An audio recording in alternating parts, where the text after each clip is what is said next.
Hello friends, कसे आहात? मजेत ना? चला मग आज मस्त विंटर स्पेशल मस्त कोबी वडी स्नॅक्स मी घेऊन आलेली आहे.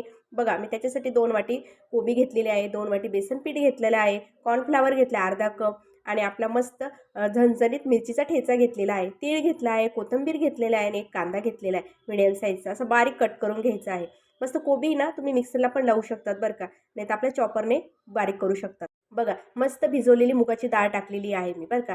ती मुगाची डाळ टाकली ना, चव इतकी मस्त लागते ना, आपली कुरकुरीत वडी येते. मी 3 चमचे दही टाकलेले आहे, तीळ टाकलेली आहे, मस्त ओवा आणि बडीशोप पण टाकलेली आहे. बघू शकता अशा प्रकारे. नंतर मी एका प्लेटला असं तेल लावून घेतलेलं आहे आणि जे आपलं बॅटर तयार झालेलं होतं ना, ते याच्यावर मस्त असं पसरवून घ्यायचं अशा प्रकारे.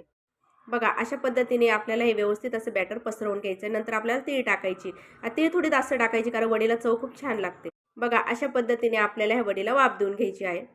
अशा पद्धतीने विंटर स्पेशल तुम्ही वडी कराल ना मंडळी, तुम्हाला नक्की आवडेल. कुरकुरीत एकदम मस्त लागते. बघा, अशा पद्धतीने टिफिनला पण देऊ शकतात तुम्ही. एकदम छान आहे, झटपट आणि पटकन होणारी आहे. बघा, अशा पद्धतीने आपल्याला कट करून घ्यायचं आहे. बघा, अशा पद्धतीने. बघा, किती छान आपली वडी तयार झालेली आणि व्यवस्थित शिजून पण गेलेली. बघा, किती इझी निघते बघा अशा पद्धतीने.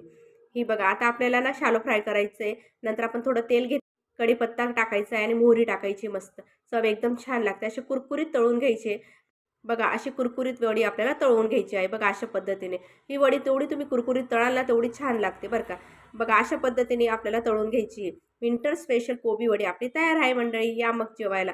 असंच म्हणावं लागेल कारण इतकी सुंदर झालेली ही कोबी वडी. तुम्ही एकदा ट्राय करा. नक्कीच तुम्हाला आवडेल. धन्यवाद.